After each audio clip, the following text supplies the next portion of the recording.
Welcome back to 755 is Real. I'm David O'Brien, Braves writer at The Athletic. I'm with my co-host, Eric O'Flaherty, former Braves left-handed relieving extraordinaire. What's happening, Eric? What's up, Dave? Man, they could use you in the postseason. They need a third lefty. Things haven't worked out with the lefties the way they had hoped in that pen. It's so funny when people say that, though, and it's like, not this guy. They could use me maybe 10 years ago, but not the guy that's sitting here right now. I got nothing left. It hurts to throw wiffle balls to my son. Lefties are going to be Dero documented this well the other day. Lefties could be the thing for the Marlins against the Phillies that really helps neutralize them. So It's going to be interesting. Don't look past the Marlins. Everybody assumes the Braves are going to get the Phillies if the Braves advance, of course, or they're going to advance to face that winner at least because they don't have to play. But everybody thinks they're going to face the Phillies and have a chance to get some redemption for last year. But the Marlins are no pushovers, as we've seen. I mean, there's a reason they are there, and they did really well at the trade deadline. The guys they brought in have really helped out, especially Berger, man. Oh, that dude mashes. Yeah. Reminds me of Billy Butler. Yeah, they got some guys that can mash. Soler, obviously. They're and the pitching's pretty solid. Yeah, they're not a pushover. Nobody, there's these wild card series. The first four games start today.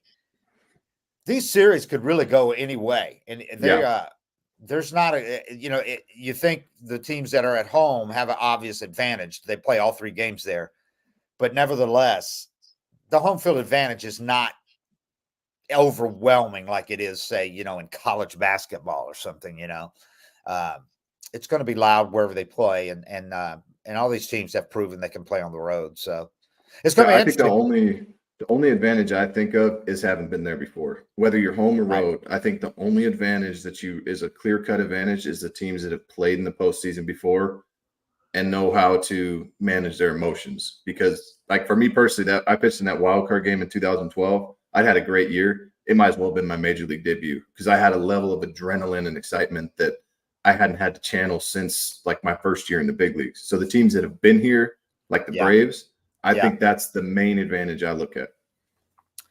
Yeah, and then obviously the advantage some teams have over others because of injuries. I mean, there's so many teams that are affected by injuries. Today, for instance, man, how would you like to be a Brewers fan, wake up today and learn that Brandon Woodruff is out for at least the first round and maybe for the postseason? That was Brandon Woodruff's got a shoulder thing, capsular thing, basically what sidelined Kyle Wright for most of the year.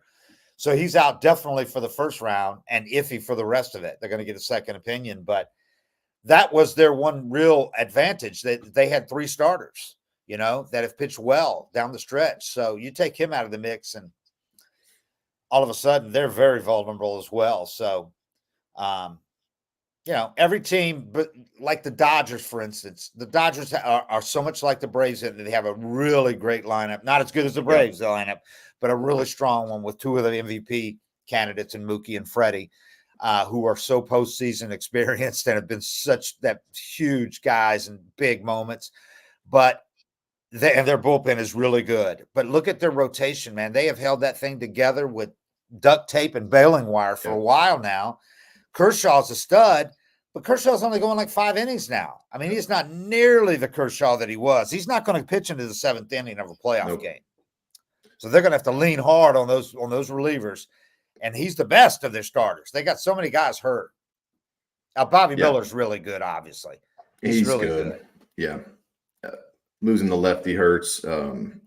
It's kind of the same situation as the Braves, though, where you're almost just banking that if we can just get a realistic number of runs, like if we could just give up 4, we got about an 85% chance of winning. Because I don't know if there's a pitching staff in baseball that's going to continually just contain the Dodgers or the Braves. And especially the Braves. I mean, they've proven all year they can hit good pitching, bad pitching. This is a historically good offense, and that bodes well, obviously.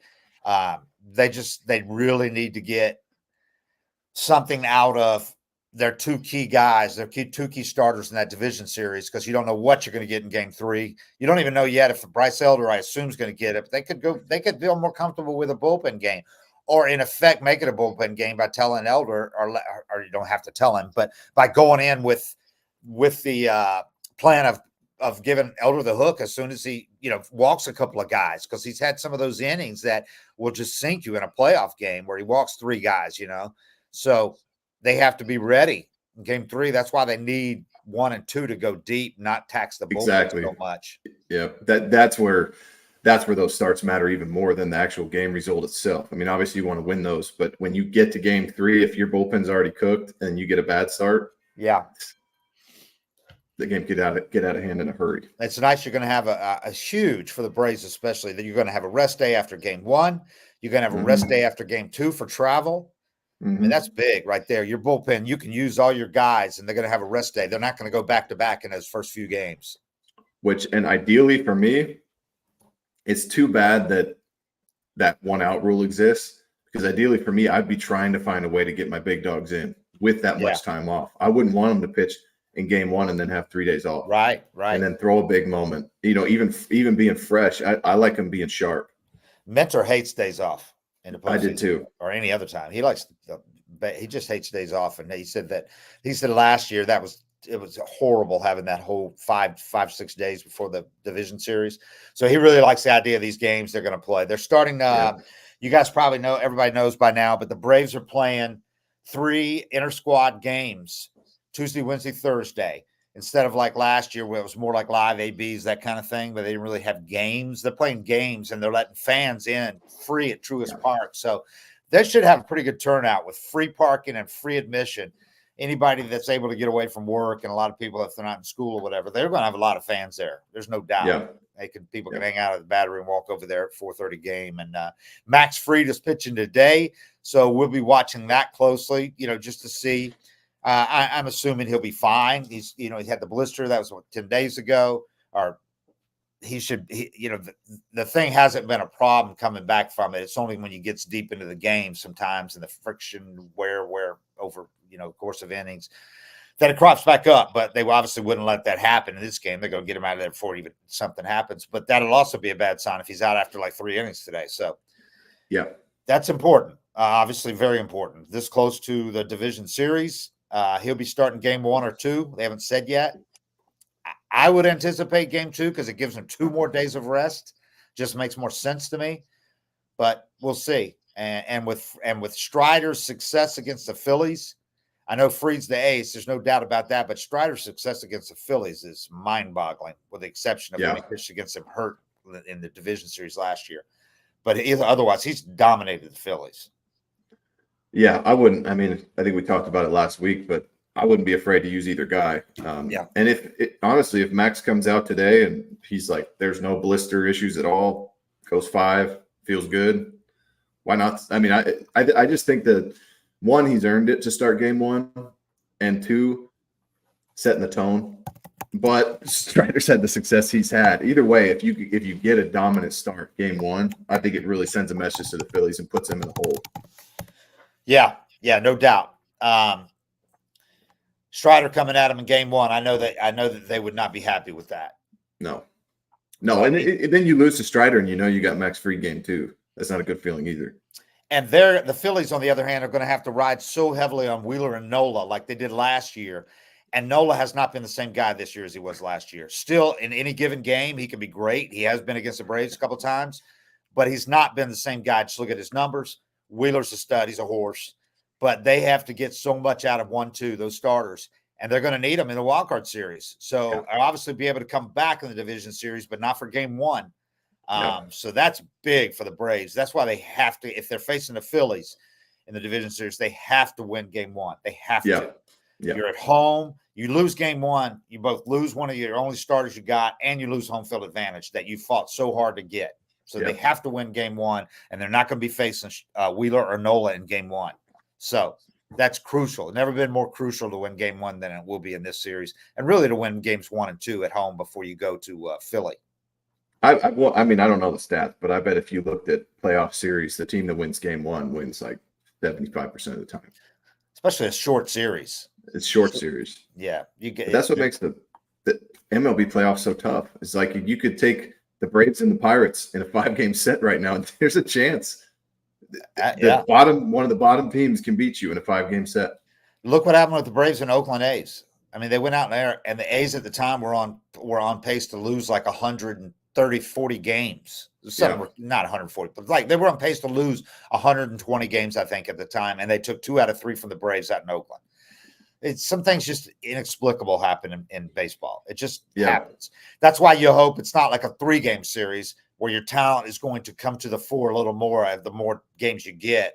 And it's why a 7-game series generally, especially if you've got some pitching, the best team has a better chance to win because of all that depth you have and all that. So, and the wild card game had to go because the 1-game series is just ridiculous in baseball. Yeah, you get a bad start. The guy gives up a 3-run homer in the first inning. It's like, okay, we played 162 games. Now we're cooked. Yeah, that was dumb. Fried had a bad first inning. We're going home. And even though they had to make it where the 3-game series is all in one place, that's fine. It's just such a better format than 1 game. Such a better format. And they really didn't have to stretch things out more than like another game anyway. Just start sooner. They start today, Yep. And very little time off for the wildcard teams if they go 3 games before they have to jump right back into a division series. So I don't know. There's ways of looking at it. Is the lull better? Is the time off? But I think I think being able to rest your starters or not having to use your key starters, especially in a year where everybody starting rotation, nobody is 3 deep right now with healthy starters pitching at their best. Nobody. No. So it's not the game anymore. Yeah. We got a question, says Philip Starn says, will they bring some of their minor leaguers to fill in the inter-squad game rosters? Yes. They're bringing these are full teams, so they have to. They're bringing everybody that's at the Gwinnett site, that's like taxi squad guys. They're bringing all of them over for these 3 days. Guys that because they keep a lot of guys healthy and active or going during the postseason, so they can have an injury, boom, they bring a guy from Gwinnett. So all those guys will be in Atlanta for these 3 days. And as Snit said, all but like 1 or maybe 2 of them were with the team in spring training, so they're real familiar with them and all that too. So and those guys are going to be not wowed by this or anything like that. So I wonder what their situation is like for compensation for that. Are they putting them up or giving them meal money or putting them up at the Omni, I would think, which is a really nice hotel right next door to it. Yeah. So that's what they did when they came for Fan Fest thing in January. They put everybody up at the Omni.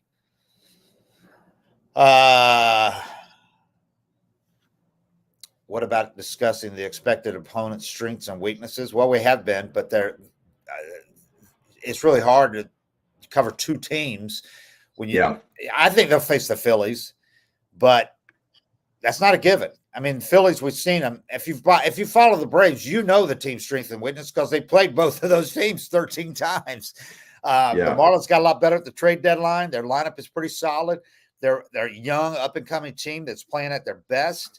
They got some really good pitchers, young pitchers, even though Alcantara you thought would be the stud, and he hasn't had much of a season this year. And it's been the other guys. They traded Lopez, but they got Araz, and Araz has been outstanding. Was threatening 400 for a while, still hit 360 or something like that. He's been a key in their lineup, but they've got some power too. He doesn't have power. They've got some other guys that have power, and they added big bat with Jake Berger.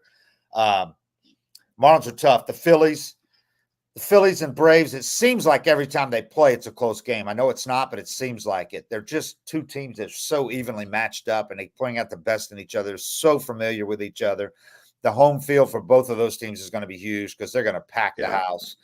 The Marlins, I don't know if they're going to pack the place, but it's loud as hell in that place when the dome's closed. And they won't get a game, will they? I'm talking about for the division series. Oh, yeah. If they advance, right. Those people down there have waited so long that they actually drew in that last week. I mean, they actually were drawing people. They finally got something to be excited about again, this team. There's no doubt that place is going to be loud, man. I know it has been. They're a lot like Seattle, where if they can just sneak in, people will jump in. They'll show up. Yeah, they'll be there, and that dome will be closed because of the rain. Blah blah blah. I'm sure they'll try to keep it closed, and it'll be loud as a result. But it's a cliche to say that it's not so much the opponent's strengths as the Braves playing against themselves, but the Braves really are, because if the Braves play well and they just have a healthy Max Fried, his finger holds up, Strider does his thing that he does 8 out of 10 starts. Then really they should win this thing because their lineup is that good. And their lineup, everybody's healthy. We all said all along they only couldn't afford to lose like Acuna, obviously, or even like an Olsen, but they haven't lost any of those guys. Knock on wood for them. Yeah. All those guys are going into the postseason healthy, and that's huge. That lineup is so much deeper than other lineups. It's historically good. I mean, they hit 307 home runs to tie the major league record, and they did it in not a juiced ball season. Yeah, they would have hit 400 this year. They did it home and road. They slugged 501, which is absurd. It's absurd. The worst hitters are like Rosario, who could be one of the middle of the order guys for some team, you know? I was thinking about that the other day. Like, Ozzie could be in Ozzie gets overlooked. I know. But Ozzie's numbers, 35 homers, whatever he hit. Believe me, I didn't overlook him when I had my MVP ballot yesterday. I don't know how many other people won't, but I didn't overlook him. Yeah, I mean, their first 5 hitters could all be 4-hole hitters for a lot of teams in baseball. I'm careful not to be a homer or anything when I'm voting on those. I don't want to have it perceived as a homer on those, but I couldn't. Right. I'm looking at it going, they've got legitimately 4 guys who could be on the top 10 on the MVP ballot. Legitimately. Especially if you're not putting starting pitchers on there, which I generally don't do. Unless it's just an overwhelming starter, like a Scherzer one of those years. And this year, there really wasn't. You could argue that Wheeler belonged on there because of the innings and the ERA, or even Webb with the Giants because he pitched like 212 innings. But other than that, I mean, this isn't a year like a Pedro Martinez pitching, just incredible, or a Scherzer where your whole bullpen takes the day off and the day that guy pitches. Yeah. You got to be healthy to DeGrom for a full season to even get into the conversation. But I still don't think when you have the Cy Young, I don't think of somebody that's got their feet up. You got your feet up 4 days out of 5. Yeah, it's a really hard argument to make. You're throwing sunflower seeds around the dugout. It's hard to call somebody an MVP that's not out there for 9 innings. And by the same token, even Ozuna, if Ozuna played just an average defensive position or even slightly below average with his numbers, he's an MVP. He's not a candidate to win MVP, but he's top 10 candidate for sure. But I have a real problem putting a DH on there unless, again, his numbers are just so overwhelming compared to like David Ortiz. Yeah. And clutch. Exactly. Yeah. Unless his numbers are overwhelming because the position guys are going out there. That's half the game, man. I mean, they're out there. He's playing half the game. He's not playing every inning. So, anyway, there's different people look at it different ways, but that's just the way I look at it. But Ozuna's numbers, though, man, if he plays a 40 and 100 with a good, decent average and OBP too. 40 and 100. I mean, man, he had a hell of a year. That's your dream season as a cleanup hitter. I couldn't believe it. I posted this yesterday. When you look at the final OPS, people are going to look back on this season with the Braves and go, holy shit. You talk about deep lineups. There's deep lineups and there's this. When you've got, and I posted these yesterday, Ozuna moved up so much that he ends up 6th in the NL and OPS at 904, ahead of Bryce Harper and Cody Bellinger. Yeah. And Corbin Carroll and Luis Uraz and Austin Riley. He finished ahead of all those guys. So you had Acuna and Matt Olson finish 1-2 in the league in OPS. 1,012 for Acuna. Olson second, 993. Both of them ahead of Mookie Betts and Freddie Freeman. So Betts is MVP. Don't tell me he's MVP over Acuna. Come on. And WAR ended up being one of them. Acuna ended up being ahead of hhim in WAR. The WAR is different so much. That's why WAR, to me, is a great stat. But when the two WARs can't even agree, it's not a perfect stat. So, no. Betts is 3rd, Freeman's 4th. Juan Soto, also had a surprising season for me. I had no idea that his numbers had gotten that good, but they really were. If he was anything defensively, I'd have put him up higher on my MVP ballot, but he's really not very good defensively still. Ozuna right behind Soto. Ozuna is 6th at 904. Then you got Harper and Bellinger, Corbin Carroll, who I had on my ballot too. Luis Uraz is 10th. Austin Riley is 11th at 862. So you've got It's absurd. You've got 3 of the top 6 OPSs are Braves in the NL in a 15-team league, 4 of the top 11. And then you've got Ozzie Albies at 5th at 849 with 33 homers and 109 RBIs. 5th OPS on the team and 11th or 13th in the league. 5 of the top 13 OPSs from one team. You got 400 RBI guys, and Austin Riley finished at 97. Yeah. And all of those guys are what, 33 or more home run?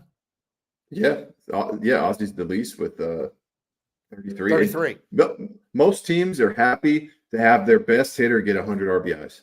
That's a good year. Yes. Or 30 home ribbies, runs. 30 or home 30 runs. homers. You had 3 guys hit over 35 homers and 100 RBIs. I mean, 4. 4 guys. 4 guys. It's not real. Acuna, Olsen, Ozuna, and Riley, all 35 or more homers, over 35 homers, and over 100 or more RBIs. Yeah, that's half your lineup. It's not realistic. That's not something you could ever aspire to. As a GM or whoever's building a team, you can't even dream of building a lineup like that. So to go into postseason and still be a little bit worried about getting past the first round tells you how bad the pitching problems have gotten. I mean, when they're healthy, the pitching is fine. The pitching is damn good when healthy. Yep. But it's like, man, how many things can you have go wrong at one time? And it's little nagging stuff too.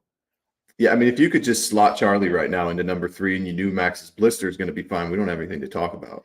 And even if Charlie was healthy for the first round, you wouldn't be so much worried about Max's blister as you are. Right. You know, if you knew you had Charlie. But you don't have Charlie for the first round. So, and you might need Max for 2 starts in the first round. That's also why I'd start Strider in game 1. Here's my thinking.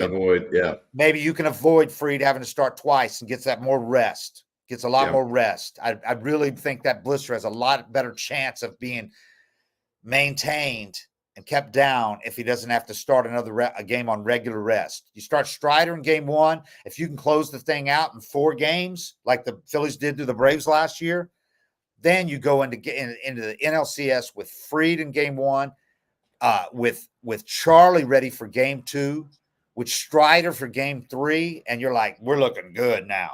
Yeah, yeah. And I wonder, I've been curious this whole time if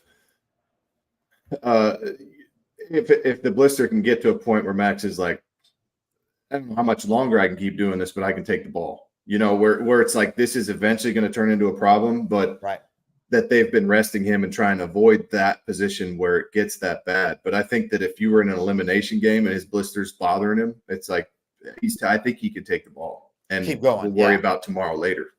Right.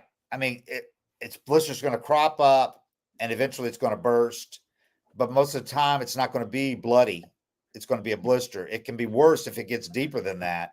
Yep. But, yeah, he could pitch through getting pretty bad. It's just, he wouldn't be ready again on regular rest. But he might be ready again at the back end of the rotation for the next one. But, yeah, I think he would keep going probably.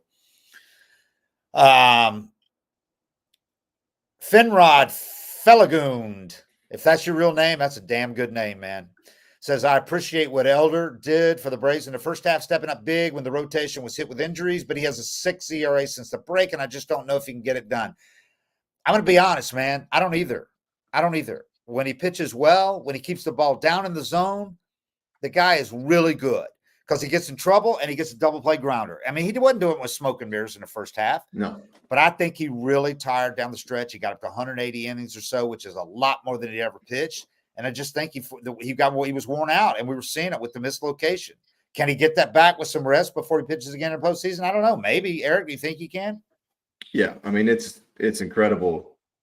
It's always the balance for me. I was more in that mentor category where I didn't want any time off because I was better the more I pitched, but I was a relief pitcher. For starter or really anybody that's been throwing for this long, when you get like 2 weeks off and pick up a ball, that 2 weeks, it can feel like day 1 of spring training. I mean, it's just a matter of maintaining that sharpness. But as far as recovery and everything goes, you get to a point in the season where there's nothing you can do. You can do your hyperbaric chamber and get your 10 hours of sleep and drink your cherry juice, whatever crap they're telling you makes you recover, but nothing substitutes for actual rest. Yeah. And it's the same thing of them telling him you're going to have this extra time. The ability to just go play father-son catch out there for 3 or 4 days and really not stress your arm, it's crazy how much your arm can bounce back. So I think they were smart to do this and give him some extra rest and see if he can kind of get that life back in his fastball. But it's just a matter of, will he come back sharp? Dude says, Dave Uncaged says, y'all are already discounting the Marlins. No, we're not. We just blatantly said we're discounting the Marlins. So you're wrong. We just said they can beat the Phillies. The Marlins are playing really well. So I don't know what the hell you're listening to, but we didn't say that. Well, I think that I'd be more worried if they were going to Miami. I think it's going to be tough to go win that series in Philly. Yeah. It's crazy because the Marlins they're playing good baseball in that they're getting the most out of they're not playing below their level. They're playing maximizing their talent, which you haven't seen in the past. And I think that is a credit to Skip Schumacher. He's a manager of the year candidate, if not the front runner. And Kim Ng has done a great job as GM down there. So much better job than the previous regimes did with, if you look at the managers, if you look at Don Mattingly, that was a wise move. They had to turn the page because he just wasn't getting it out of those guys anymore. I don't know what was missing, but it just was done. And Skip Schumacher, man, that guy's done a hell of a job. He impresses me every time I see an interview with him. Kim Ng, you hardly ever see interviews with her, and I like a GM that does that. It's like Alex. Yeah. Sure, when people keep calling them, they'll do the interview, but they're not going out of their way to be seen at all. Alex is never even down in the dugout, where cameras would get him and all that. He doesn't thrive on that. And Kim Ng is all business to me. She's done a really good job. They got a good coaching staff down there, the Marlins do. The reason I say that, they're playing not above their heads, but they're getting the most out of their talent. They're 19th in the league in OPS for the season and for the post-All-Star break. 19th in the league, or in the majors, I'm saying. 19th. Just ahead of the Pirates and behind the Mets. 714 OPS. Braves 863. Pitching wise, ERA, the Marlins are for the year. They finished, I want to say middle of the pack. Let's see, 4.22, 16th in the majors. Post All-Star break, their pitching stepped it up a little bit, I think. Let me go down. No, not a lot. Let me see. 17th in the majors, 4.44. Ahead of the Rangers and behind the Astros, two teams that slug like crazy. The Guardians and the Yankees had better ERAs than the Marlins in the second half. The Diamondbacks were right behind them. So they got a good mix of things, and they're really playing good ball. They're not, they're getting the most out of it. If you look at it, they're below the middle of the pack in ERA and in OPS, but here they are with a chance to move on. So it's pretty impressive. Yeah. I just look at you look at teams and you look at how they perform versus what their roster looks like on paper. And when the team does what Skip Schumacher's team's doing, it's like this guy deserves some credit for that, because I think it all comes down to the vibe in the clubhouse. Yeah. There's teams that, and we've hashed over this enough, but there's places where you feel nervous coming to the park. Manager hands you the ball and you don't want to mess up. And there's places where the manager shows confidence in you and he's got your back and you play free and he has your back the whole time, no matter what happens. And you just like that vibe in the clubhouse is so important. That's what I always look at. And there's organizations that put teams on paper that should win every year. They spend money, they do all these things, and they still suck. It's like there's something going on with the vibe there. Why are these guys not getting the most out of themselves? So vice versa, whenever a team overperforms, you got to give credit to the vibe they have in that clubhouse. There were several times during the year where we figured the Marlins were going to fold, right? Because they have in the past where they've had spurts where they look really good, and then inevitably the lack of depth or the realization that hey, we don't have the studs other teams have, it sets in and they fold. But every time they had to step back, they again reasserted themselves, and that was the difference this year in the Marlins. Here's an indication to me of how good a job Shoemaker's done. If you call up the Marlins and you're looking for the OPS, it brings up the qualifiers, right? They have to have a minimum number of plate appearances for the year. So if you look at qualifiers, The Marlins only have 3 guys who even qualify. Yeah. Araz, That's a lot of Soler, turnover. and De La Cruz. That's it. The rest of their guys had fewer plate appearances than it takes to qualify. And that's piecing it together around injuries and guys that you added at the end. And I mean, that's doing a hell of a job. Yeah. Uh, Yeah. So then you go in to look at all players, and it brings up their OPS leaders. You got Araz, who hits a 354 average, but only 469 slugging. He's got 10 home runs. 2 of those came in one game against the Braves, by the way. Yeah. Jake Berger, in 53 games with the Marlins, hit 303 with an 860 OPS and 9 homers, 28 ribbies in 53 games for them. And he really turned it up at the end, too. Soler played 137 games, had 36 bombs, man. 853 OPS. That dude slugged 512. Josh Bell, another good addition for them. I didn't mention him. He had 11 home runs in 53 games for the Marlins. 26 RBIs, 480 slugging, 818 OPS. So those 2 guys were really crucial for them. 53 games apiece. They don't do it without them. Jazz Chisholm had a little bit of a rebound year for him, coming off injuries. He at times has looked very good. I mean, he's dangerous. When that guy's hitting, he's as dangerous as anybody. So he's up there to do damage. Yeah, no doubt. Birdie wasn't the same guy this year, but he's still a dangerous guy. Chisholm had 19 homers and 22 stolen bases, by the way, in 97 games. So that was a 30-30 guy over a full season, well over 30-30. Yeah, they got a nice lineup. You look at pitching, the Marlins pitching, you're talking about, I don't know why we're spending as much time on the Marlins as we are, but hey, somebody asked. So the Marlins pitching, and again, you thought it was going to be Alcantara, who was like almost, or he might have been unanimous Cy Young last year. This year it's been, let's see, we're going to go in. They've got Jesus Luzardo, 10-9 with a 3.63 in 32 games. He gave him 178 innings.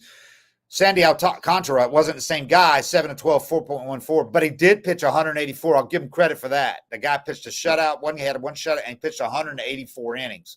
So, and these days, that's like 225 back in the day. I mean, that's a lot these days.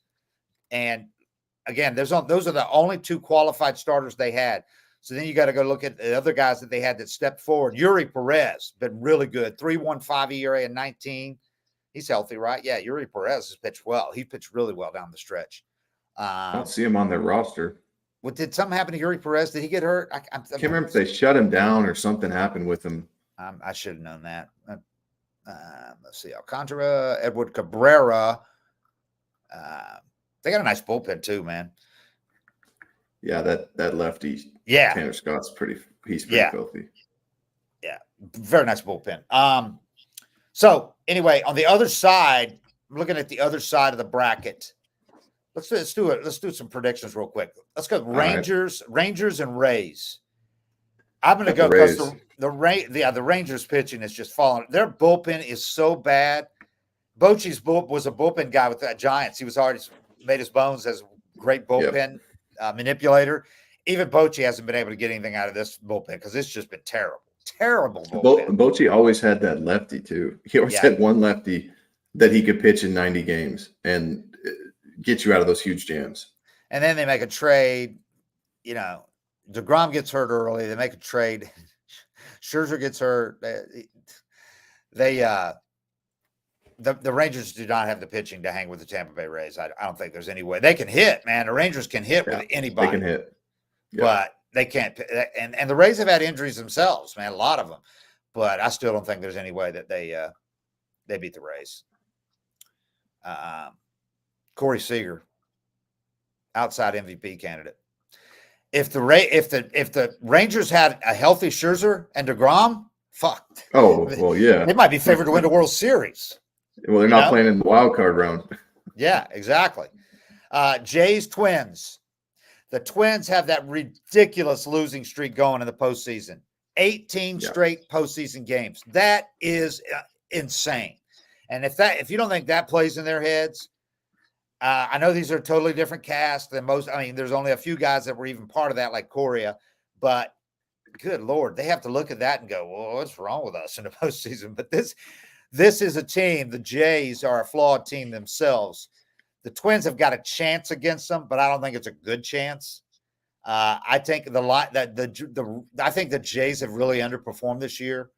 Vlad has not been the guy he should have been. They were supposed to be the World Series contenders this year, but I still like them in this series against the Twins. Yeah, I got Jays too. Strong pitching team. If their hitting was what was supposed to be, I mean, Gossman and Jose Barrios, that's a hell of a combo. That's good. Gossman is what do we got? Marlins and Phillies. Yeah, we talked a lot about the Marlins, but bottom line, at Philly, I don't think that the Marlins have much of a chance of beating them at not 2 out of 3 games. No, I mean, if it was in Miami or split, Miami's a tough place to play. I don't know if Miami's a tough place to play though when they actually have a crowd. I think a big part of Miami being tough is that atmosphere is so weird. Yeah. But in Philly, I just think Philly has so many guys that love that big moment with the crowd. And that crowd was insane in the postseason last year, and it's going to be like that this year. Again. All these guys went through the postseason last year. They know exactly what it takes. Harper is a big moments guy. Rhys Hoskins took BP and ran the bases today. Did he? If they get him back, I don't think he's a chance for this series. But man, look out! If they get him back for the LCS, I mean, remember what Schwarber did with the Cubs that year when he came back and played in the postseason? Yep. But yeah, I like the Phillies in this round. Schumacher, I like for manager of the year. And people say, what about Snit? Snit's done a hell of a job. But you know how that goes. It's hard to give it to the team that's supposed to be good. Nobody thought the Braves were going to be this good. But right. I mean, I tell you what, Seitz should win hitting coach of the year if there was such an award. There's no doubt about that. Seitz should have about a 12-year deal locked up now. But it's hard to say that Snit deserves it more than Schumacher. I mean, with what Schumacher's done it with and the payroll and the injuries and all that. So, but I would definitely have to be Snit, this team, though. I'd have Snit second with what he's done with his team. And you overcome the loss of Fried and Kyle Wright for over 2/3 of the season. 2 guys, 2 horses. They made 5 starts before they were lost for 3, and in Wright's case, 4.5 months. Yeah. I think it's more than anything, it's just hard to give a manager credit when your lineup scores 25 runs a game. Like that's where I think people have a hard time. It's like, you don't understand the atmosphere he's creating, and I'd say this all the time too. Every single day. If you have manager of the decade, Snit wins it hands down. Hands down. The job he's done to create atmosphere in this team and the chemistry and the way guys want to play for him, hands down, manager of the year, manager of the decade. Yeah. Don't even argue with me. Dodgers, no. Snit, what he's done has been incredible. So, the only time I think you criticize manager moves is now in the postseason. Yeah. Because there's so much going on getting through a regular season. Every move can look bad in a moment, but there's a lot more to it. Once you get to the postseason, it's pretty cut and dry. Like if you want to say this was a bad bullpen move now, I think in the postseason, that's when managers really shine or get exposed, is managing the bullpen in the postseason. Brewers Diamondbacks. I think that changed a little bit with the loss of Woodruff. Yeah. Because the Diamondbacks have 2 really good ones too, and Zach Gallen and Merrill Kelly. Now you're down to Burns and Peralta. I still like Burns and Peralta a little bit over Gallen, Kelly, but not much. Diamondbacks are a scary team, man. The way they run, they are. Corbin Carroll is an MVP, like middle of the MVP top 10 ballot guy as a rookie. He's been tremendous, and they've got some other guys. They are, they're really tough, but I'm going to still have to go with the Brewers. Craig Counsell, perennial manager of the year candidate, always has his guys playing well in September and in the postseason.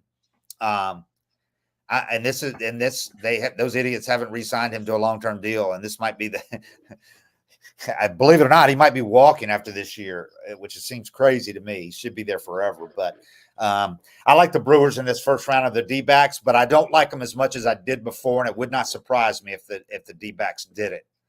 if they advance. Right. But I'm still taking the Brewers by a hair. I'm going Brewers just because they've been here before and they're at home. Yeah. If it's even, if it looks pretty even on paper, the team that's been here before and the team that's playing at home, Yeah. those are two pretty big advantages. Yeah. Woodruff, the Woodruff thing hurts, no doubt, but I still like them. World Series. Man, it's tough to make calls on the division series because you're just assuming who the opponents are going to be. I like the Dodgers and the Braves to advance regardless of who they play, but not nearly as much as it might look like on paper because those teams have the best four. You could argue that they have between them five of that if you put like Austin Riley up there, which you could, they arguably have the five best players in the league. I mean, they definitely have the four best. Those two teams you build the lineup around those two, and they're all those two guys on each of those teams, and they're big moments guys. I mean, Matt Olson, I know he is chomping at the bit to be on the big stage. He hasn't had the opportunity that all three of those other guys have had, and I know Acuna's chomping to get back. Remember what Acuna did in the Dodgers series when they got their asses kicked that time? He hit that grand slam. This is a guy that I have no doubt he's going to step up. There is no chance this guy wilts under the pressure of the big stage. None. He's not human, man, when it comes to that stuff. He's not human. He feeds off it.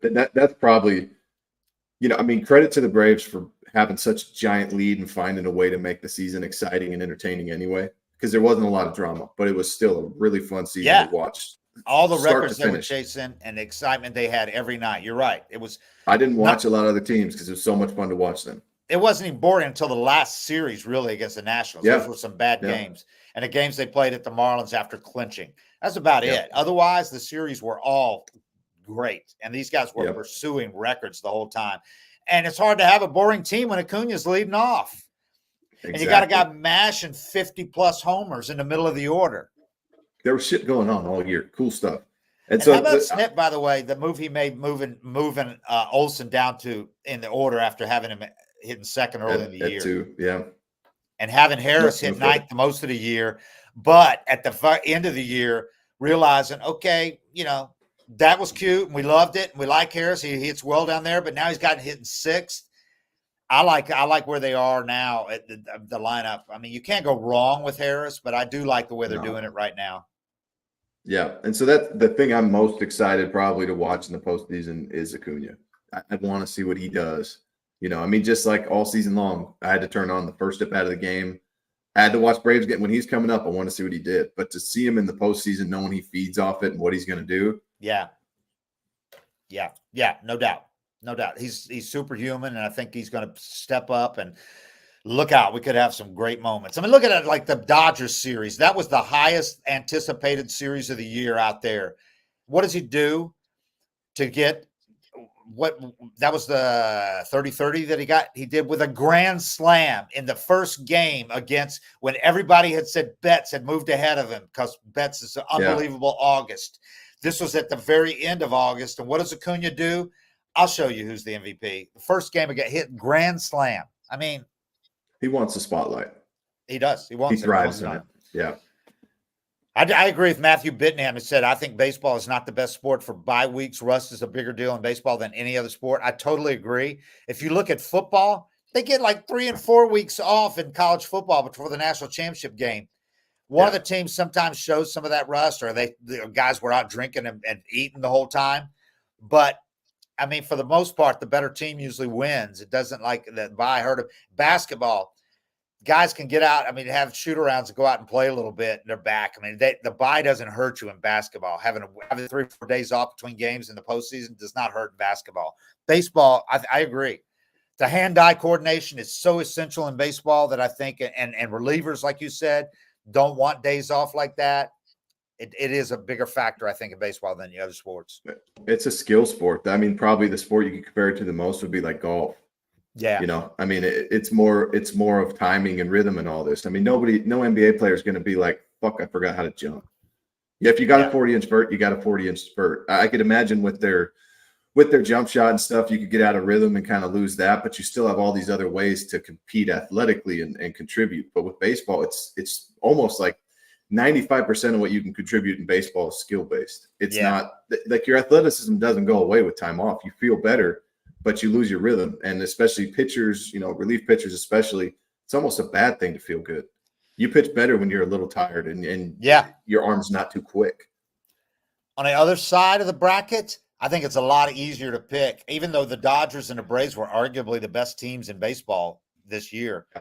I still think because of the starting pitching problems and all that they're a little less overwhelming favorites than they would have been.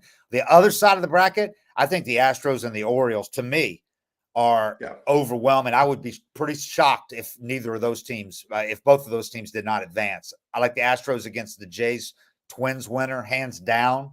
Astros have been there so many times. Dusty's a great manager. They got a great lineup. Their pitching isn't quite what it was, but I still like them. The big, they haven't hit quite the way they should, but they've got so many guys that have been there. And if the Blue Jays can get past that first round, I just don't think the Jays can hang with the Astros. And I think the Orioles are, to me, this is their time. The Orioles and either the Rangers and the Rays are too flawed, I think, to get past the Orioles right now. Orioles will have home field advantage. Place is going to be lit because they've waited so long. Baltimore's a good baseball town, but they've been dormant for so long that I think they got a really good chance. And I think the Orioles have a good chance to beat the Astros. I know the Astros are going to have the favorite as far as experience and all that. Got a great manager. I like the Orioles. I like the Orioles getting past the Astros and facing the Braves in the World Series. What do you think? I mean, it's hard for me to ever. It just feels like the Astros find a way every single year, But I think that the Orioles do have that magic vibe to them. Yeah. They're riding momentum. They're having fun. They're getting fans. They're young. It's like it's a fun team. They're the one team I could see getting past the Astros. And they don't ride one guy either on either side, pitching or offense. They got a lot of guys that contribute. They got a great catcher. Tampa won 99 games too. Huh? Tampa finds a way. Too. Oh, they do. They do. It's hard to pick against the Astros though. But I just think it just feels like the Orioles to me have a real good shot. And I think I see the Orioles playing the Braves in the World Series, and I don't know. I don't want to sound like a homer or whatever. And like I've said, as great as this Braves lineup is, I mean, it's historically great. If the Braves have a healthy Charlie and a healthy Fried when the World Series begins, I'm taking the Braves, and because I don't even think it'll go 7 games if they have those guys healthy. If they're not, and if Charlie has problems coming back, he should, with that finger type issue he's got, I would think he's going to be okay. He's got a lot of rest, but problem is he and Fried are going to have pitched so little. I mean, Charlie's going to have like 3.5 weeks where he's pitched like 1 inning when he comes back. That's it. You like his experience in the big stage because he's been such a great postseason pitcher, and I think these sim games will help. These actual games, inter-squad games, will help Max, but Charlie's not going to pitch in them as far as I know. He's going to have to pitch in sim games during before or during the division series. Yeah. That's my only real concern about the Braves is Fried and Charlie. If they're healthy, if they're ready to go in the world, LCS, I like the Braves going all the way. And if they're healthy in the World Series, I like the Braves winning the whole thing in 6 games. But that's the caveat. That's the only caveat I have. Yeah, the bullpen too was a little shaky. Yes, it was. You can ride the shit out of Minter though. Then that's what my plan would be. Is Minter's going 1 2/3 a lot with off days. But yeah, I mean it's definitely tough to. It's crazy that you can have a team that was this good the whole year and still have your doubts. But that's just what the MLB postseason is. Anything can happen. Look at some of these Dodgers teams in recent years. Yeah. That won more games than 104. And didn't even make it to the World Series or got to the World Series and lost. Going way back, look at Seattle that year. They won like what 116 or something and got swept in the ALCS by the Yankees. Yeah, Things Soriano, happen. one player beat him. Yeah. Things happen, man, in the postseason. Weird things happen. But I do like this Braves team. I like this Braves team going into the postseason more than I did in 21 when they were on that incredible roll. It started really late. But you still wondered, that year. I like this Braves team more than that, but I also have, there's obviously I'm not gonna be Pollyanna and act like Fried and Charlie's not a concern, and the bullpen is a concern. Which is if the bullpen was going like it was for like 2 months there in the second half, I'd be like, oh, they're locked down. But it's not. I mean, every one of them has been giving up some stuff lately. Joe Jimenez. Yeah. I'd ride Mentor and Pierce Johnson hard and hope that Iglesias can be the regular Iglesias. I do think we have seen Iglesias turn it like that. Yeah. Like Will Smith did in the postseason in 2021. Well, he's crazy because he could just decide to throw 98. Yeah, Iglesias is a lot better than Will Smith. Yeah. Yeah. So we'll see. It's going to be interesting. It's going to be fun. It's going to be good, interesting ride to see how this all plans out. But they played all year to get here, and now they're going to wait till Saturday and get it going. So we'll do another one of these, maybe before it starts. If not, then right after it starts. All right, everybody, enjoy the ride. 4 wild card games today. This is what counts, man. This is when it gets fun. Packed houses. Advance. I've been really looking forward to this. Probably the last week since the Braves game stopped mattering to watch some baseball games that matter. And the wild card series are great because the urgency, more so, especially when you're not in them. Yeah, the urgency is like, man, you can't get behind in game 1 in a wild card series, especially if you're playing on the road. Yeah, you've got to win. If you're at all 3 games are on the road, you've got to win game 1 if you hope to stretch this thing and win it. Yep. Yeah, I'm looking forward to it. All right, everybody. Thanks. We appreciate the input and all that. And 755 is real, and we are out.